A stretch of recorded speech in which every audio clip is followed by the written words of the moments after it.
thank you for attending, supporting York College, for supporting the York College Letterman Association. I'm going to introduce Matt, who's the athletic director, and he has a message. Thank you, John. Before I get started, if you are a Letterman, whether a yearly Letterman, if you're a yearly Letterman, would you please stand up? Anybody's a yearly Letterman, that's fantastic. It's awesome to see the coaching staff do that. Let's give them a round of applause for taking a lifetime member. We have a lifetime member Letterman in the room today. Awesome, fantastic. Let's give these folks a round of applause as well. The Letterman's Association is a great thing. Dickie Hill got this thing started a couple of years ago with Jared's help. Passed that baton on to John. And Ronnie Miller does a great job on campus getting this thing keeping it rolling. And we're extremely appreciative for all the work the Letterman's Association does. It is my honor to be here today. I have an exciting announcement to make because it's time as a York College family of athletics to make our mark. The Freeman Center bleachers, the challenge has officially begun to replace those bad boys. Exactly. Coach Latoya, I hear the clap, loud and clear, exactly. The Freeman Center in 1974, that thing was open, and it has seen tens, if not thousands, tens of thousands of people have come through the doors.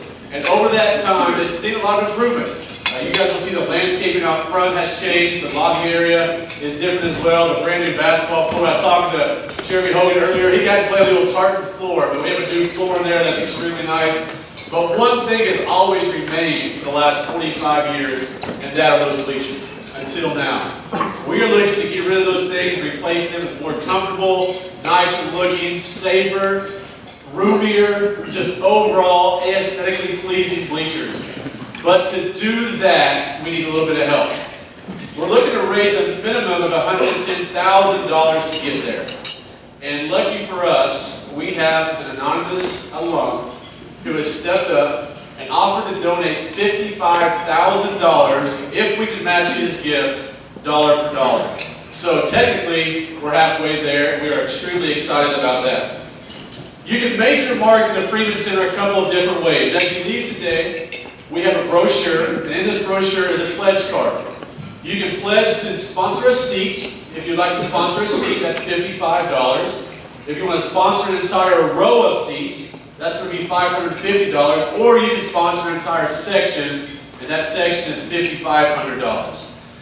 Something really neat that we're going to be doing is, regardless of how much you donate, either $55 or the other half of $55,000, your name will be on a sponsorship wall, a wall of honor. And on that wall of honor, we're going to be using the current Freeman Center bleachers as the backdrop for that honor wall. So we'll be recognizing the past while we'll be moving forward in the future. This will be a really neat thing for us. To take advantage of this opportunity, if you become a member of the Letterman's Association, we're going to use that donation and earmark it for this bleacher project. So today, Jeremy Hogan, if you become a lifetime member of the Letterman Association, your $1,000 donation will actually become a $2,000 donation towards the Freeman Center Bleacher Project. We also, if you can go online, you can go to york.edu/bleachers, and you can also, we have a page dedicated to this project as well, you can give online. If you have any questions at all about this project, find me, find Vice President Stark, anybody in the advancement office, any of our coaches. We'll be glad to answer those questions for you. But I encourage you to get those questions answered today and really make that commitment to make your college and the Freeman Center better for all Panther fans in years to come. Thank you, guys.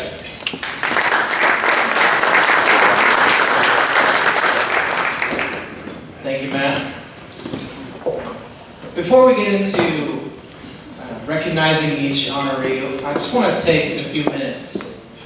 Just look around the room, if you would. You don't have to stop eating, but just look around the room and see the collection of people here is really something special. In this room, we have a lot of former coaches, former student athletes, former students, current students, members of our board of trustees, current coaches, administrators.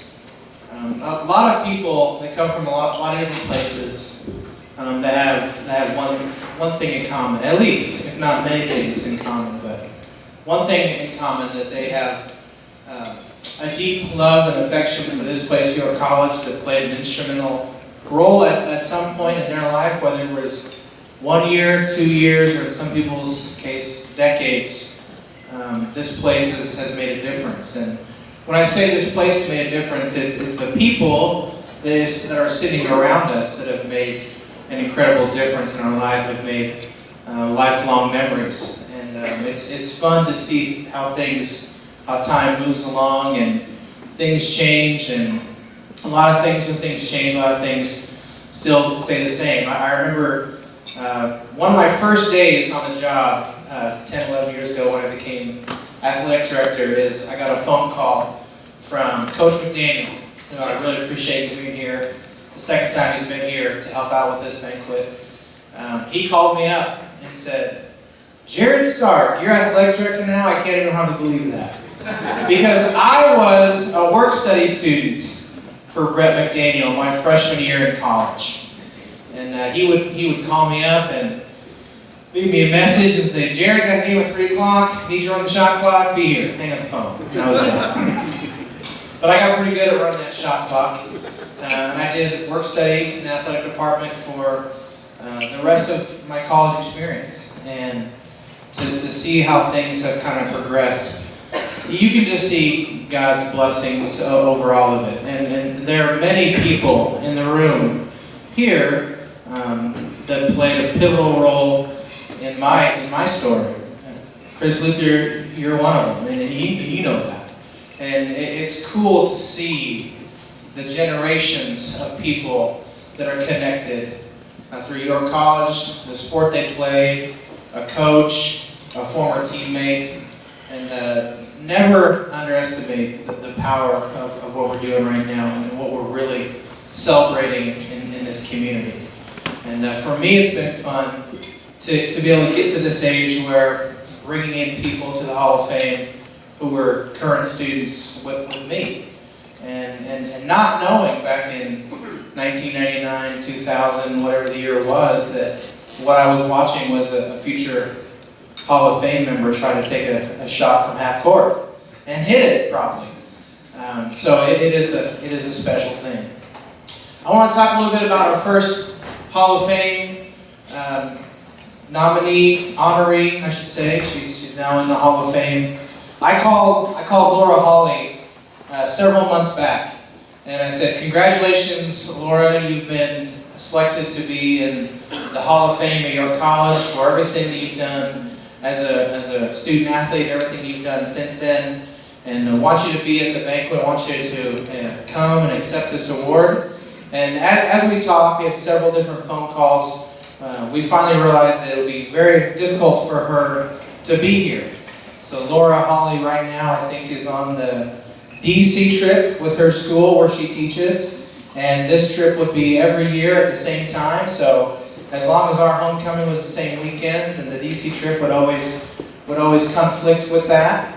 And even so, she has kids that are doing sports, and they live a long way away. So we toured the idea of honoring her in the future, but she said to go ahead and do that and recognize her in absentia, which we have not done this very much, but I want to make sure we give proper due to that, even though Laura is not able to be with us here today. So I'm going to read to you the plaque for Laura Hastings Hawley. Hastings is her maiden name. So I'm going to read this plaque to you about her achievements. Laura Hastings Hawley, class of '98, was a 4-year starter for the Panthers volleyball team. Leading her team with skills and heart. She became the first York College player to record 1,000 kills in her career. As a freshman, Hawley led the team with a .330 hitting percentage, earning her outstanding freshman honors. Continuing her record of excellence during her junior year, she helped lead the Panthers to the National Small College Athletic Association Championship game, where the Panthers beat #1 seed Dominican College. Hawley received Midlands Collegiate Athletic Conference recognition her junior and senior years, earning all conference honors. She was also recognized by York College her senior year when she was honored as Mrs. YC, Miss YC. Faculty and staff make this selection for this award from among graduating seniors using leadership, involvement, academic performance, and personality as a criteria. After college, Hawley dedicated her career to enlivening the minds of young people and broadening their horizons through education. Currently, Hawley is a middle school math teacher at Harding Academy in Memphis, Tennessee. She also taught for 12 years in Oregon Public Schools in Oregon, Wisconsin. In 2013, Oregon Public Schools recognized her with the Making a Difference Award for her work with at-risk and special needs high school students. Because of her outstanding athletic achievements and dedication to her students in the teaching profession, on this day, October 19, 2018, Laura Hawley is inducted into the York College Athletic Hall of Fame. Please join me in a round of applause.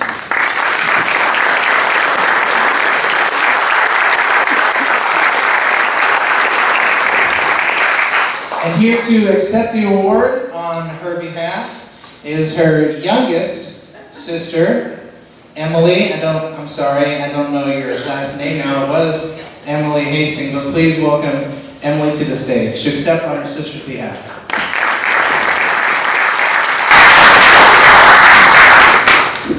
Hello, I know so many of these people. I hear them say hi. Laura wishes so much that she could be here, but she sent some words that I'm going to share with you.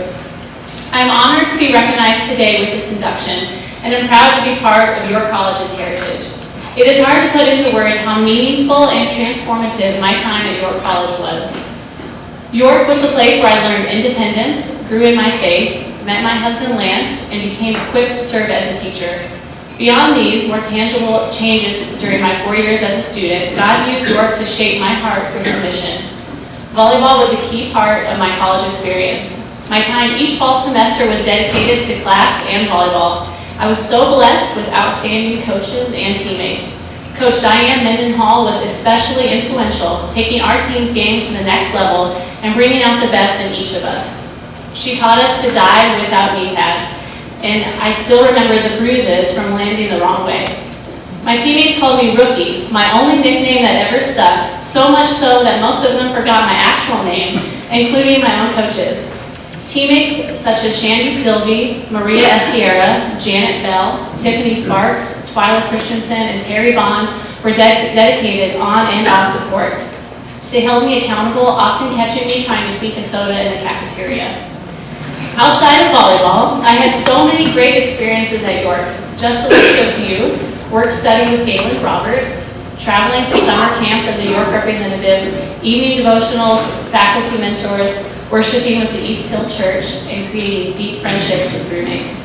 My best friends to this day are the friends I made at York.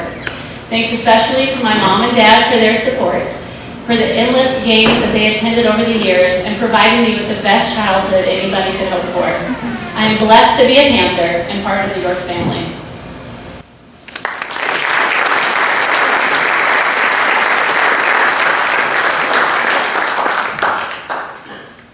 Congratulations, Emily.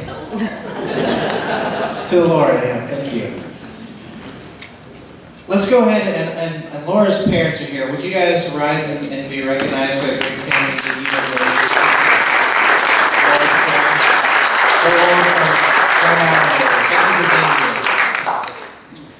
raised? Okay, so moving on to our next honoree is going to be Dave Hawley, but first, the induction speaker, please welcome to the stage his brother, I believe, Steve Hawley. Welcome, Steve.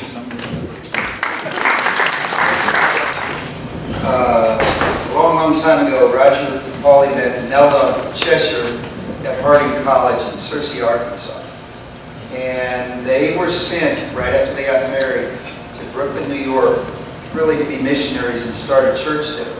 And Dave, my brother, and I were born there.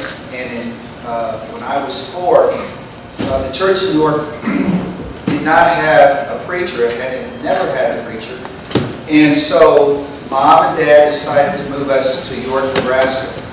And, you know, totally changed so many people's lives. And we grew up 50 feet from York College. and it became our playground. Dave's and mine, Scott wasn't born yet, Sandy and Cecilia came to live with us later. And so all of our memories really centered around York College, and from the time we were little, Dave always had a ball in his hand, and it was a basketball or a baseball. Later it was tennis.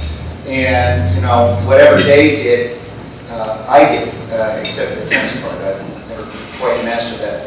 And, but gets to York High, and he's a very good tennis player, won the state championship there. I played for Charles White, who was also a York College alumnus. Played basketball at York High, was a good player. He was dubbed by, anybody know Hub Foster? Hub Foster called him the Splendid Splinter, and I think named after Ted Williams. And so, but after York High, Dave moves on to York College, where he plays tennis and he plays basketball, and excels in both of them. And then after York, it was Harding College, now Harding University. And he played #1 singles there in the very competitive Arkansas intercollegiate time. After graduation from York, he moved to a little place in Nebraska called Campbell. I don't even know where it is on the map, where he coached boys basketball for 2 years and taught history and an art class in there, even though he never had an art class in his life. I don't know what small schools do. After 2 years, he took a job in Wichita, at Wichita Collegiate School, where he was hired to coach the girls' basketball team, which he did for a number of years, and did so very successfully. Several years after he got there, the school asked him to take over the tennis program, and the rest is history. Dave is the winningest high school tennis coach in the United States. He has his team had the second longest winning streak in high school history in girls. They won 12 consecutive state championships in the state of Kansas. And so they won 29 this last Monday. They won their most recent one. 29 girls state championships, 23 boys state championships. And kids play all over the country. He's been the Kansas High School Coach of the Year a number of times. Been nominated for National Coach of the Year a number of times. I think that and the National High School Hall of Fame are just something that will happen in the future regardless. But that number 52 to me is not the most important number. This came out this week on his team this year that just finished their season. He had 51 girls on a high school team. If you guys coach, that's just unbelievable. Here's the more unbelievable thing. All 51 of them played in tournaments.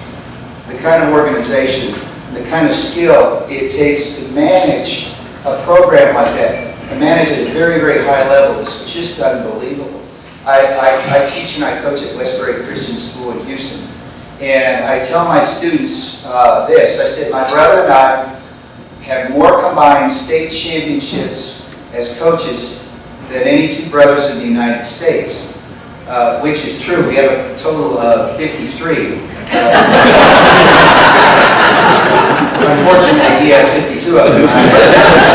I only have one. But here's a couple other things real quick about Dave. One, the best choice he ever made outside of giving his life to Jesus was marrying Sally. Sally's also an alumni of York. And went to Harding for a while, and they got married. Sally, would you stand up?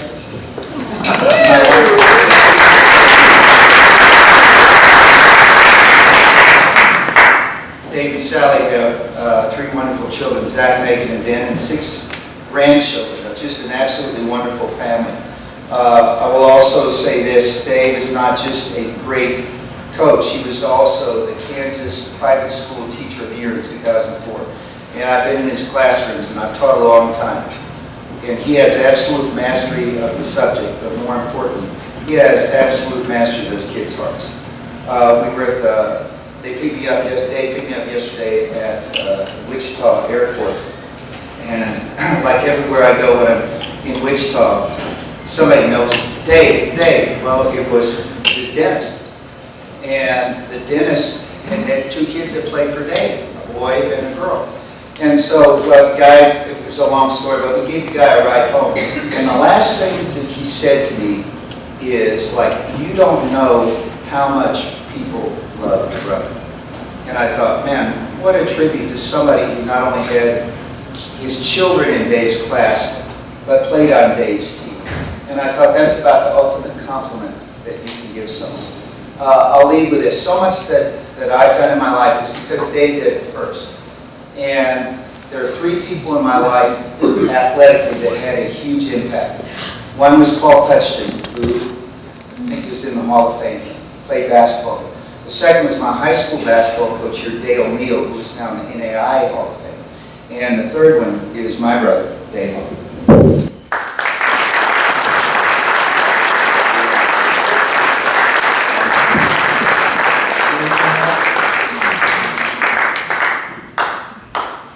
Okay, I'm going to do this really awkward handoff now to you, Dave.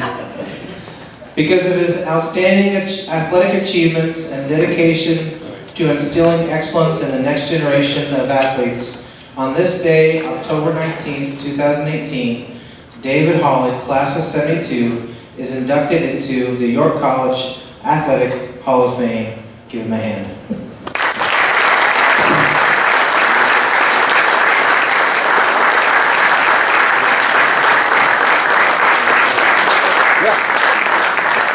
Right here, Dave. Yeah, I'm going to make it as long as I can.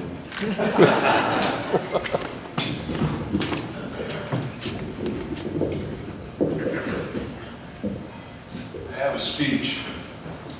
Well, I would just pitch it and just go off the cuff. Except that's always dangerous when I do that. But there are a couple things. I've seen people here today that I didn't expect to see.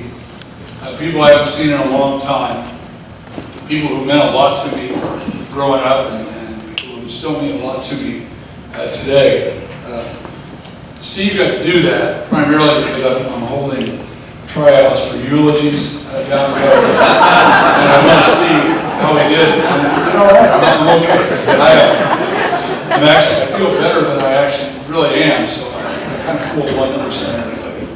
And I really wanted to go last at this, just so I could see how long other people talked and kind of took my cue from that.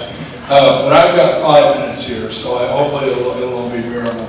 And I really would like to say also that the 2 other recipients are here because they were athletes. My athletic career at York was memorable. I'm not sure it was really fantastic, but I loved the time I was here, and it had a tremendous amount of impact on shaping, I think, who I ended up being. So, anyway, President Ekman, Vice President Stark, my family, who all surprised me by being here, and Panthers from everywhere around the country. By the way, that's a great way to be. Everywhere you go, you meet Panthers, and they're good people. They're the best people. I'm humbled to be here today to be included in the York College Hall of Fame. This is a major highlight moment of my life. I told Jared that I would have to spend most of the time of my remarks, apologizing for my behavior when I was here. That's why statutes of limitation were invented. And then I see Patty Sykes here, and I'm reminded directly of that. So hopefully everybody has a long memory that far back. So I also want to thank Steve for introducing me and for taking the time to come to Houston, all of my family, for traveling from South Dakota and Montana and also Wichita, so I'm very, very glad they're here. And I'm glad that Steve made Sally stand up so I don't have to make her stand up again, because he can get away with that. But if I made her stand up, I'd be in trouble on the ride home. So Steve said, we moved to York when I was almost 7, and born in New York City, had no clue what athletics were. I think we lived 4 or 5 miles from Evans Field before they tore it down. I knew nothing about baseball. I was born on Mickey Mantle's birthday, a fact that came to be really important to me later, but not before we moved to Nebraska. And as like you said, we were right there at York College all the time. But my first memorable moment in my life, and this is honest truth, was that my dad one night I don't remember if he took Steve as well, but I do remember he took me to to a York College basketball game. I had no idea what basketball was. And we went to the game in the old gym that was in the corner of the campus. This was before the unfortunate windstorm of 1971 that really pretty much did it in.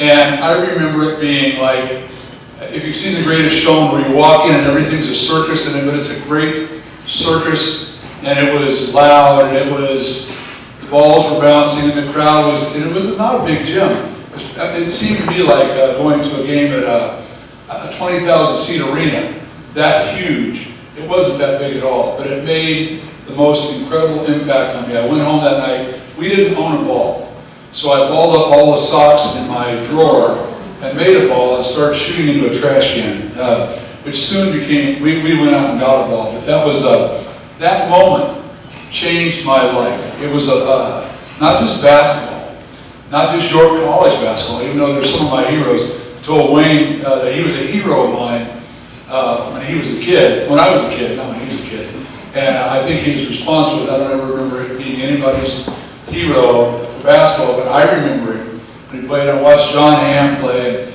John Gebinger is here, and I played with John back in the day. And so those two things happened, but sports kind of took over my life. And unfortunately, in the eyes, I think, of my parents, Scott, who was our youngest brother, was raised totally differently by our parents. We tried to avoid any kind of sports stuff in our house. They wanted him to be a scientist, and it all worked out. When I grew up, I played baseball, I played basketball. But kind of late in my life, for being a tennis player, I went out for tennis, not because I really thought it was all that great a sport, but because we had fall preseason conditioning at York High School in basketball. I did 1 year of that, and I said, I'm boys tennis at the same time, I'm doing that. And it came along at a good time because we had a great tennis tradition, but not a great team at the time. But we did have a great coach. Charles White became our coach, and he took us from being really nobodies to state champions my senior year. I played with two guys named Denny Edwards and Jerry Nixon, who were fantastic players. And then all of a sudden, this love of tennis kind of kicked in with me, and I thought, this is something really I can do. When I came to York College, basketball and tennis shared my love. But I was here at the right time here for tennis as well. And I did a chapter 3 years ago, and I was expressing my dismay that we don't have tennis at York right now, and I think we do. And I pulled out a crisp $20 bill and said, I'll start that fund to get us going again in tennis, and nobody accepted it, so I put it back in my pocket. But when I was here, we had great teams. In fact, the 2 years that I was here, we were in the Prairie Junior College Conference, and we dominated. And we had good kids after me for probably 10 years. So, and by the way, there were good kids here before me as well. But it was just, tennis was a big deal here, and it was well respected, and people loved it, and people celebrated the success that we had. Steve mentioned I went to Harding. I played 2 more years there. When I left college, I wanted to be a history teacher. And you may not believe this now, but back in the mid-70s, you couldn't get a history job unless you coached something. I had zero desire to coach. I had played all my life. I had no desire to coach. And I found that I couldn't get a job unless I did. So I went to Campbell, Nebraska for 2 years, and then my life really changed. And I'm a big believer that life does take funny turns. When I was a junior at Harding, I came home for Thanksgiving, and I just happened to be talking to the right person at the right time, and I saw Sally walk across campus. I didn't know who she was. She was a freshman year from Hutchinson, and I remember my expression being, who is that girl? I must get to know her. But if I'd been looking the other way, looking toward the dorms or whatever, I might not have ever seen her. I might have ended up in Phoenix. I might never have coached tennis. But all this to me was a God plan and a God thing. And once we got married and we moved to Nebraska for 2 years, I found out that she didn't want to live in Nebraska anymore, so I started looking for jobs in Kansas, and we found one in Wichita Collegiate School, and Steve was a little off on his terminology. It isn't bad. I went there to coach tennis, not to coach girls basketball. So I knew what I was getting into. I had no experience at it when I got there, and there were a bunch of kids who had played before, and it became something that I really realized at the moment was a pretty big deal. But one thing I found in the 2 years I was in the little town of Nebraska, in Campbell, and then I came to grow even more at Wichita Collegiate, was that I loved coaching. It was something that I think I was kind of born to do, and it's not always easy.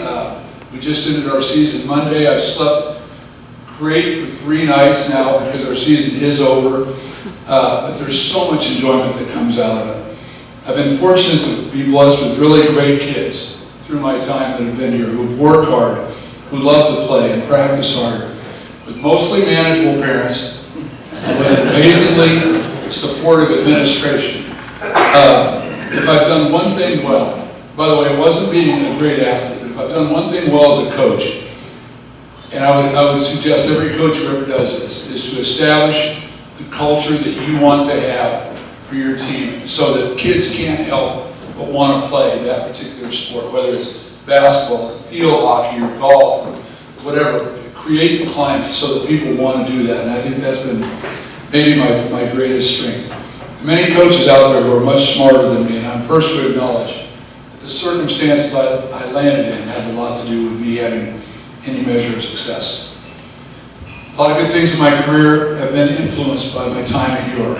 I'm not sure and this is the odd thing, again, this is where I go dangerous by going off the cuff. I'm pretty sure I did not appreciate York while I was here, like I do now, and like I did in my adult time. And it was because I think I always knew I was coming here. And when I walked on the campus, I'd walked on the campus literally thousands of times before. But now I really, really grasp how incredibly wonderful and blessed an experience that was. I listed some things that really I think have helped in my life. I loved having passionate teammates. The first year I joined, or was on the tennis team, Mike Lewis and Bob Barton came and talked tennis in my room all the time. I had coaches who challenged us to stretch our talents and to work harder to become better. I became incredibly proud to represent my college. Going to ball games and going to tennis matches and having York College on my clothing was an incredibly important thing to me. Being influenced by godly people, everywhere you went, you couldn't help but be influenced by godly people. And I know there are times when I probably tried to not be influenced by godly people, and you just could not escape them. And it's a huge, huge part of anybody's life who comes here.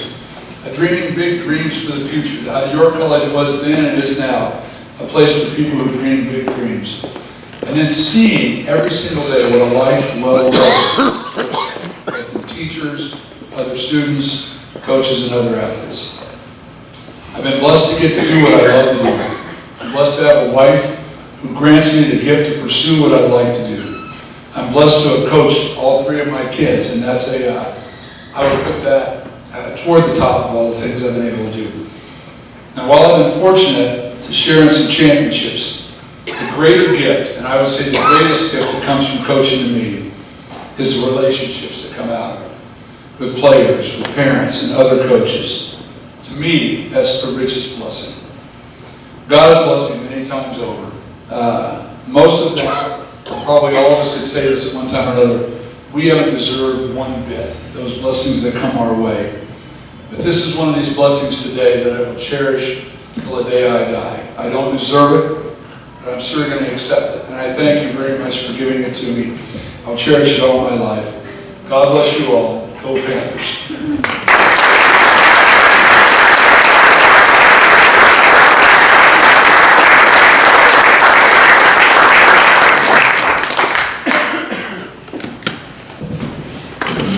Good words, Dave. Thank you very much.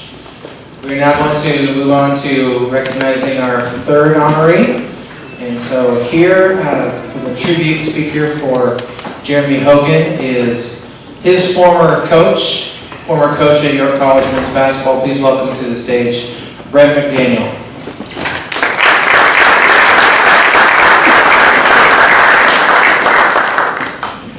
First of all, I'd like to say congratulations to Laura, even though she's not here. I got to see her play a couple of years when I was coaching here at York, and then to Dave Hawley, whose son I tried to recruit to York College, and I took a loss in Oklahoma Christian and Dan Hayes who won that one. So Unlike Dave, I didn't write anything down. I really just want to talk off the cuff, and I've really done a lot of thinking about what I want to say about Jeremy. I've known Jeremy for a long time. He used to come to Oakland Christian Cage Camp when I was there coaching as a student assistant under Coach Hayes. I got to see him come in as a freshman year, and then I got the job here at York College. And I really, when I got the job, the first person I actually thought of was Jeremy. I thought, man, I would love to take Jeremy to York College. He could really help us out. And the timing was right, and it just didn't work out then. And I came to York, and I spent like 2 years, and then Jeremy had some injuries, some other things happened at Oklahoma Christian. I remember going to Coach Hayes and saying, you know, Coach, you got some other guys I know you're kind of liking, and I said, you know, where's Jeremy fit in your plans? He was kind of sharing with me some information, and he said, I said, would you mind if I talk to him and see if he has any interest in coming to York? And he's like, yeah, you know, go ahead. The funny thing is, I just saw Dan about 3 weeks ago down at the football game, and I told him I was coming up here today to do an induction speech for Jeremy, and he goes, yeah, he goes, man, that was a big mistake. I should have kept Jeremy here. And there's a funny kind of caveat at the very end of it that Jeremy kind of got the last laugh with me on Coach Hayes. But, you know, Jeremy's career, I mean, if you don't know about it, you can read it in the program, but scored 40 points a handful of times, scored 30 points a bunch of times, scored 20 points most of the time. He scored over 1,000 points in 2 seasons, which is really just unbelievable.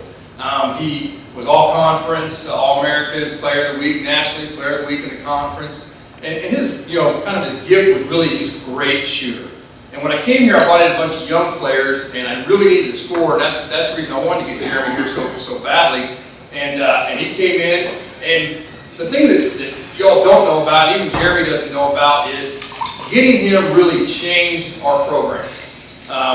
We did not win a whole lot of games my first couple of years, and we had young players doing some other things, but when you come into a program that's kind of had some hard times and you're trying to change the culture, you need to have somebody who's used to winning. Somebody who's won in high school, somebody who's maybe won in college, and kind of change that culture. And Jeremy was the guy who could come in and kind of change that culture. If you know Jeremy very well, he's the opposite of me. Anybody saw me coach here? I'm sure everybody at York College, I was 27 when I got this job. I was so young. And I would yell and scream and stomp up and down the sideline. My wife would always be like, I think you're going to have a heart attack and die. And I was like, I'm too young to have a heart attack and die.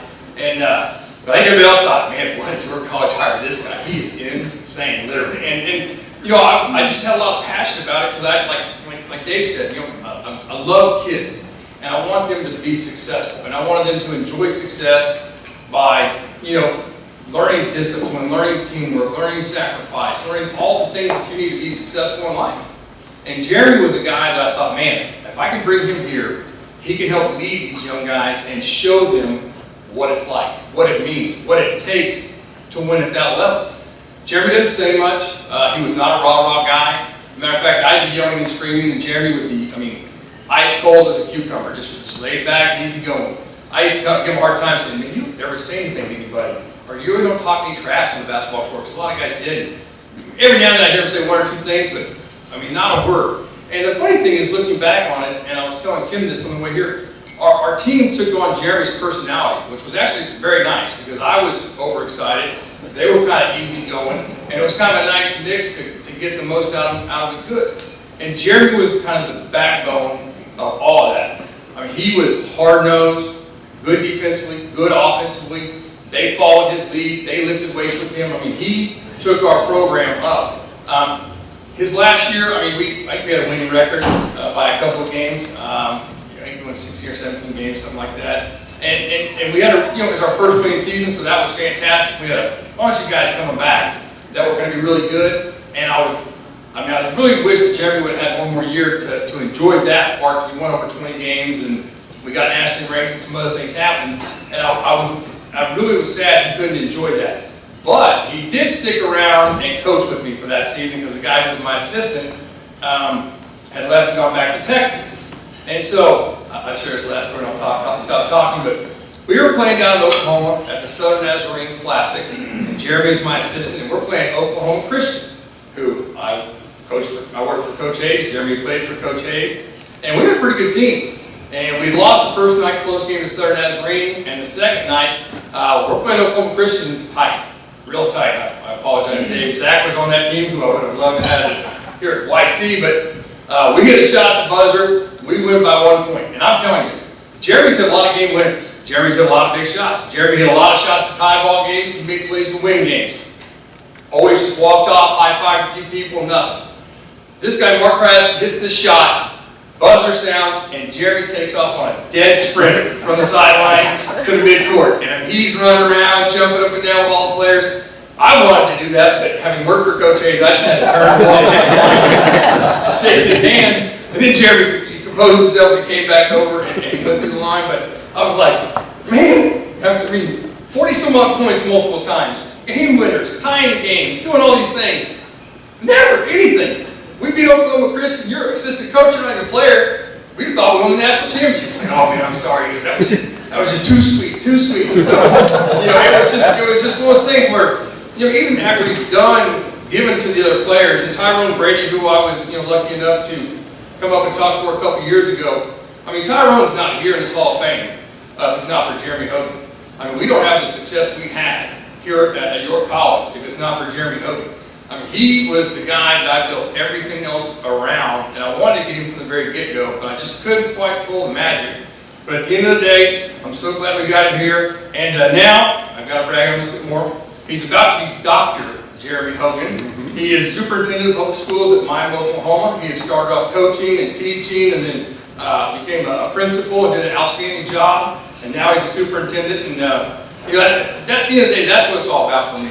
I look back and I still talk to a lot of the guys who played for me. I've had multiple guys get their masters. I've got RJ over there now, lawyer, Abraham, Dr. Abraham now in Kansas City. And even my only player who had not graduated, who was with me for any period of time, Warren Hooten, I reached out to me a year ago. He went back, got his Algebra 2 done. He's a college graduate, and he's got a job down now in Atlanta in a management position. And it's just really great to see these guys who were here playing for me, who I was back in my crazier younger days of really challenging them and pushing them and wanting them to grow, to see them now out in the community and really being such, just great representatives of York College and making the college proud. So it's my honor and privilege to introduce Jeremy Hogan to the YC Athletics Hall of Fame.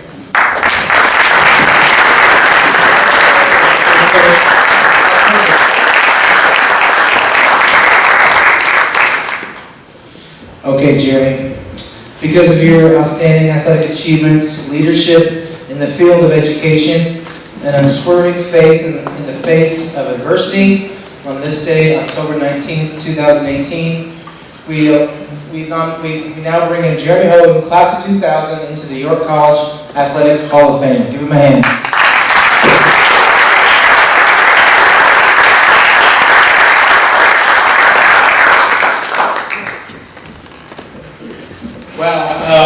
Extremely humbled to be here today. I too don't know if I deserve it, but I'm not going to give it back. So thank you very much. Coach Mack, what great times we had here at York College. Great times. Matt McDowell and teammates here. I know Matt's shocked hearing some of those things, especially the doctor part or even superintendent. Because I too was a little ornery in my younger years. And I know it says 2000 on there, even though my playing career was year before that, but I love college so much I had to take a victory lap. I remember, I don't know if Dr. McNeese is still here on campus teaching, and Dr. Wheeler were two of my mentors, helped guide me through, and I spent some time in their office saying, you need to focus, you need to improve, because I preach this to my son all the time. I didn't do a very good job myself. I was okay with C's. But that is what makes you be successful. It wasn't until I started having to pay for it myself that I started taking it more serious. Again, I'm extremely excited to be here and humbled to be here. I had a great time at York College. I want to tell you a little bit of a story. I started my career at Oklahoma Christian University and had a really good freshman year there. Coach McDaniel was there, assistant coach there, and was getting to play quite a bit. And actually, it set the school record for most threes in a game that year, which was broke when Jay Locke came in. But anyways, I'm looking forward to my sophomore year. And just, I know we got coaches and athletes here, you know how that happens. Your body wears down on you, injuries, surgeries, things of that nature, just frustrating time in my life. And we played York College when I was at Oklahoma Christian both years. And they were bad, by the way. I remember we played them my sophomore year, and I didn't get to play that game. I was out hurt. But I knew Coach Mack and developed a relationship with him as an assistant. He used to come out and scrimmage with us and take it to us pretty good. But anyways, after the game, got a shower and come out, and he's in the hallway, and he's upset, he's down. You can tell he's mad, he's wanting, he probably didn't know he was going to win, but he wants his players to compete. And that's one thing you appreciate about him. He wants his players to come in and play hard. I don't remember how bad it was, I just know it was bad. It was really bad because everybody got to play a lot that game. At the end of the season that year, I was in there. I was actually coming out of the trainer's room. Just had treatment. And before that, about 2 hours before that, I just left Coach Hayes' office. And, he had that talk with me about, what expectations. Coming off of surgery, bringing some guys in, what's kind of that expectation. And so it kind of came over me, I might need to look. I might need to go somewhere. Do I want to stay and go to school and be happy coming off the bench, or do I want to, go somewhere where I can play and try to make that decision? And God has constantly guided me through my life.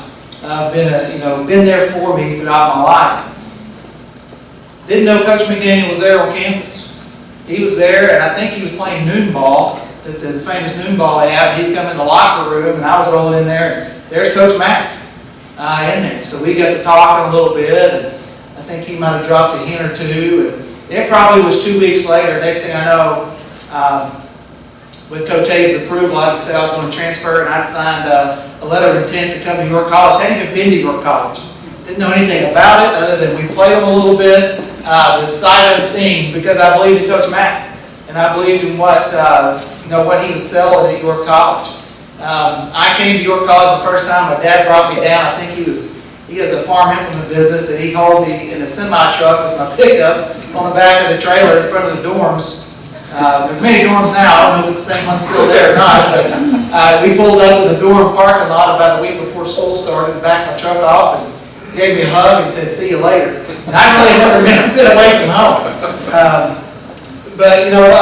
Really from that moment on, coming here to York really had a big impact on my life. At York College, I needed York College a lot more than York College needed me. I was very immature. Didn't know what direction. I'll be honest with you, with basketball, I wouldn't have went to college. I wouldn't have went to school. Wouldn't be where I'm at today. The game gave me a lot, and York College gave me a lot.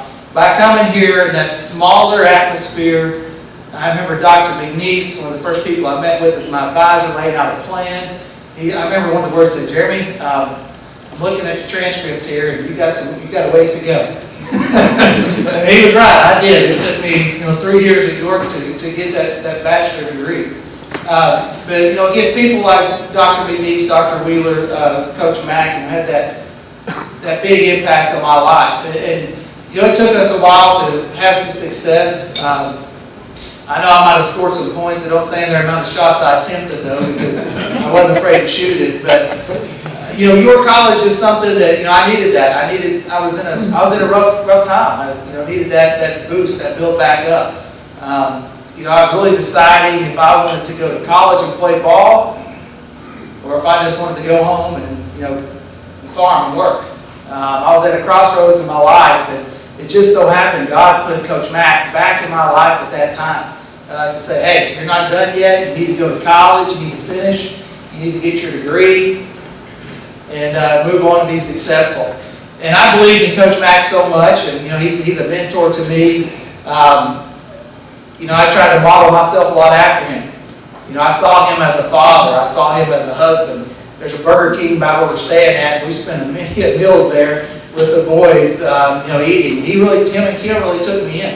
I spent a lot of time around them when you're away from home, and that's what Coach Mack did for his players. You knew he cared for you.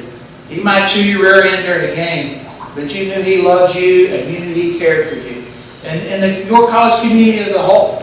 Jeremy Hogan at that time needed that. I needed that foundation. I needed that uplifting piece of my life that York College brought, and those supports to help move me through some difficult times in my life and help me be successful. And York, again, they provided me for that. And I stayed here with Coach Mack as an assistant, enjoyed it, and I still remember the day he told me he was leaving. And you know, I respect that decision because he made the decision that's best for his family. And for me, that was the next calling in my life for you know, the good Lord lead me where I need to be. Because at that time I was lost, didn't know. I'll be honest with you, I threw my hat in the ring for the head coaching job at York College. I knew I wasn't going to get it. I was 24 years old, but I've never been afraid to shoot the shot, so I did. And so I was really looking, deciding what to do. And my mom and stepdad are here today, and my stepdad called me and said, hey, a gentleman by the name of Gary Bethard is a principal in this little town, Grandfield, Oklahoma. Didn't know anything about it. Didn't know really, I had to look up on the map to see where it was. And I knew him, he never coached me, but I played against him a little bit when I'd go home during the summer months and work out. He would allow me to work out, so I got to know him. And he offered me the head coaching job on the phone. We talked a little bit on the phone, and he offered it to me, and this is late June, early July. So again, I take that job sight unseen. And if you've ever been to Greenfield, you probably haven't. It's probably 1/10 the size of York. A little bitty farming community on the Red River, South Oklahoma. But the good Lord is telling me that's where I need to be. Because I met my wife in Greenfield, Oklahoma. Actually became friends with one of the coaches there. He invited me over to eat quite a bit. And being single, I was taking advantage of some home-cooked meals. It was either that or the old Chester's Chicken hot box at the convenience store. There wasn't a lot of choices. So go over and eat quite a bit. Well, a pretty little blonde girl was going to college there, come home and visit.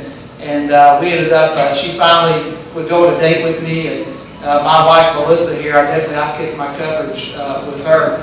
And, so God placed, I believe, her in my life and me in her life for a reason. We were married a year and a half or so later, and we went to Breckenridge, Colorado for our honeymoon. And it's kind of disastrous, honey, was it not? We had bad weather and things. And we come back home, and I'm coaching and teaching, and I was not coaching golf. I was chaperoning it because the small schools had to sponsor everything. I wasn't a very good golfer, but they put me in charge of it. And I remember we were practicing, and I get a call from her. She's bawling her eyes out, and what's wrong? And I'm thinking I need to head home and get home. And she tells me she's pregnant with our son Hastings. And that was I was looking forward to it. I'd seen what I know. I had the supports I needed as a kid. I'd seen Coach Mack as a father, and knew that I was going to love my son. And I'd be honest with you, I used to yell at my wife's belly that I had the next OU quarterback. I'm a big Sooner fan, by the way. However, our son was born, and there's another obstacle in our life. Our son was born, and we found out shortly thereafter that he was born with a heart defect, and he would undergo surgery. And we actually had they offered us two choices: to take him home and comfort him, because the surgeries at that time were still pretty risky and rare, or we could give him a chance and have surgery. And of course, I've never been afraid to take the shot, and I think you give everybody a chance, and so we gave him a chance. And 5 open heart surgeries later, and actually one this summer, our son is 14 years old and doing well, and an inspiration to us.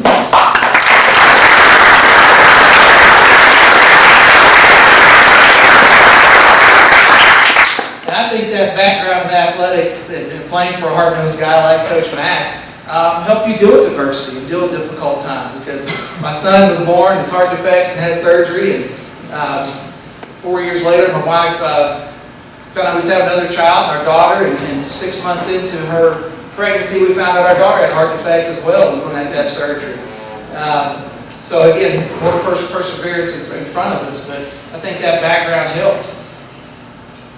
I took a job as a principal, got out of coaching, made the same choice Coach Mack did, to spend more time at home. We had 2 kids with some health issues, needed to be at home more, needed to support them, and I'll be honest with you, we needed more revenue coming in to help pay the bills. So I took a principal job, got out of coaching, something that I really didn't desire one at that time, but the good Lord was telling us that we needed to make that move. We moved to Cache, Oklahoma, and I again became a principal there. And in my first year, I can still remember getting the phone call from my wife telling me that she was diagnosed with cancer. And she has twice beaten cancer, and now, you have to help me out here, honey. How many years free? 8 years cancer free.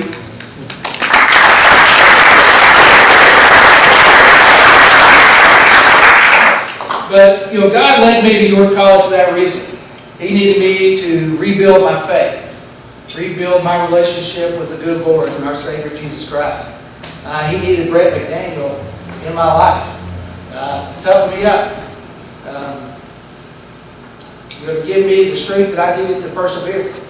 He moved me to Granville, Oklahoma so I could meet my wife, have 2 beautiful children, 2 perfect children. I strongly believe God will put anything in front of you that you can't handle.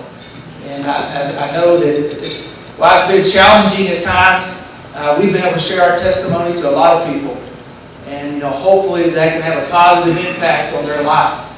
York College had that positive impact on my life. Coach McDaniel had that positive impact on my life. And now I get to give back and have that positive impact on others' life.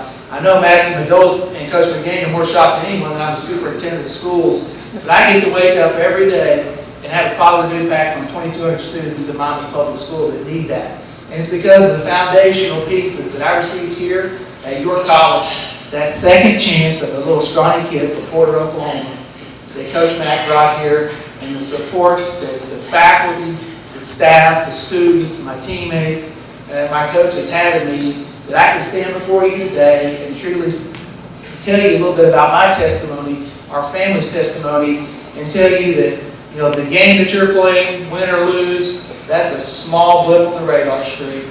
But what you can do is impact somebody's life in a positive way. And York College, I will forever be grateful for that positive impact you had on my life. And again, I don't know if I deserve to stand in front of you today, but I do appreciate it, and I am extremely humbled by it. And I can assure you one thing, York College, I will make you proud. I will continue to live my life in a positive way, the way God intends, and have a positive impact on others' lives. So thank you very much for your time, and I greatly appreciate the honor.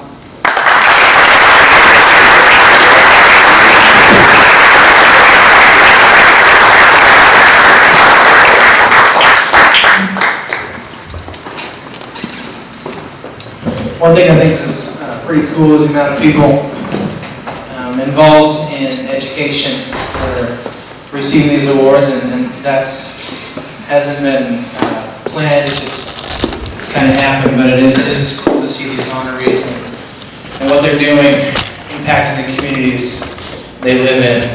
On your program it says special presentation, and Jeremy alluded to some of this. I'm going to read this to you.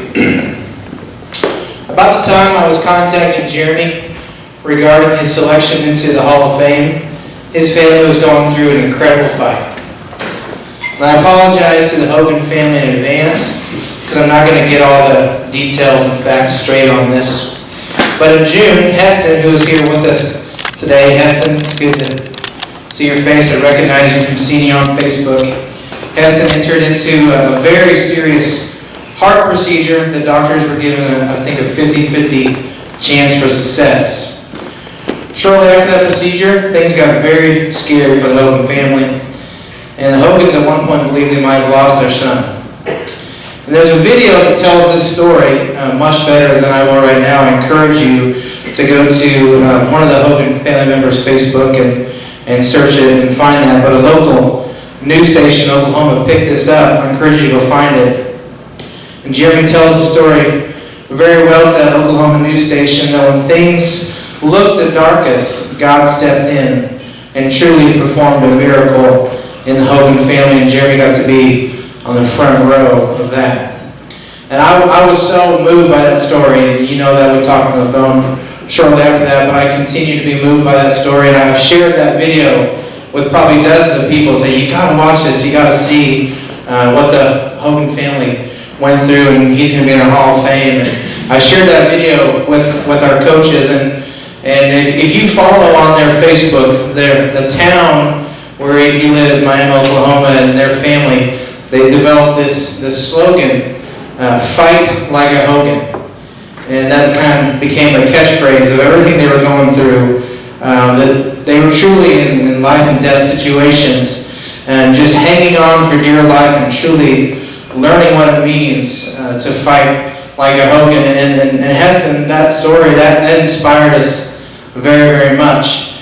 I'm going to maybe turn this over to Coach Burks for a second, but we decided to do something with our team that brought some honor to that.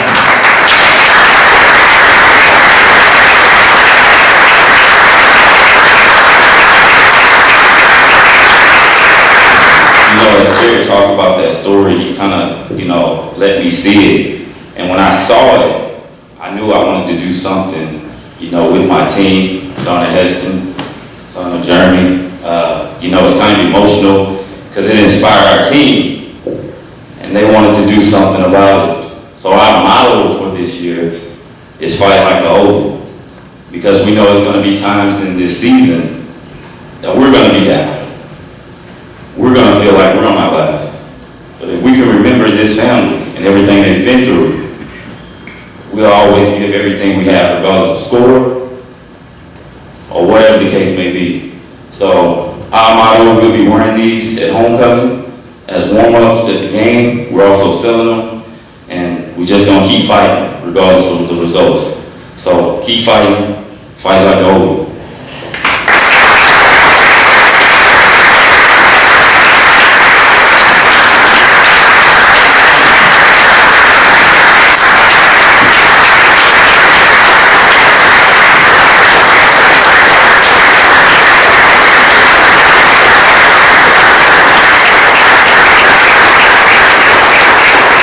Hogan family, we have these shirts for you to take home with you to remember this now and throughout the year. At this time, we're going to, what is next on the program? I think I'm supposed to say a prayer, right? I'm supposed to, and are we done after that? No, the alma mater. So we're coming to the close of our Hall of Fame banquet luncheon ceremony here. After this, just a couple quick things. As we leave here, the honorees have plaques. There is a duplicate of that plaque already hanging in the lobby of the Freeman Center Gymnasium. And so we'd like to open up the next bit of time for families of the honorees themselves, people who are here to support the honorees, to head that way and to grab some pictures. And one thing I meant to do earlier, there are previous winners in the room. If you're a previous Hall of Fame inductee, whether as an individual or a member of the team, would you please stand right now and be recognized if you're already in the Athletic Hall of Fame, including our new winners. Please rise.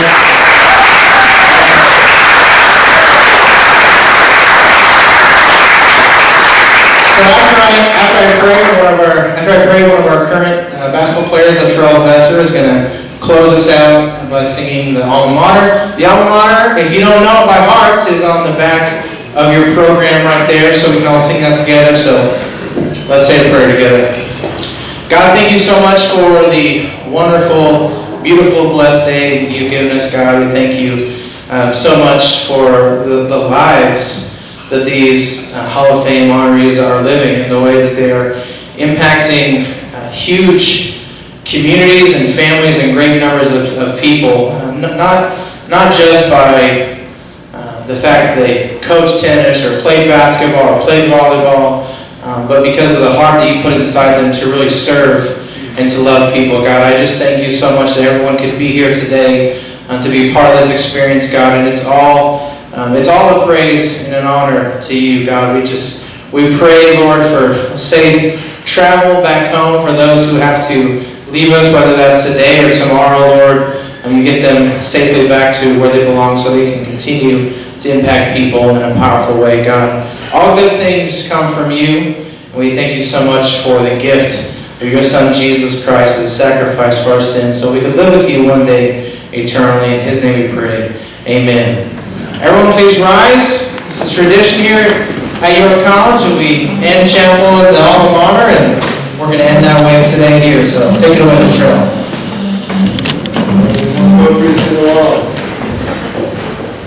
On the hill of the rising sun stands the college we hold so dear. Rooted deep is our loyalty, grounded firm is our faith sincere.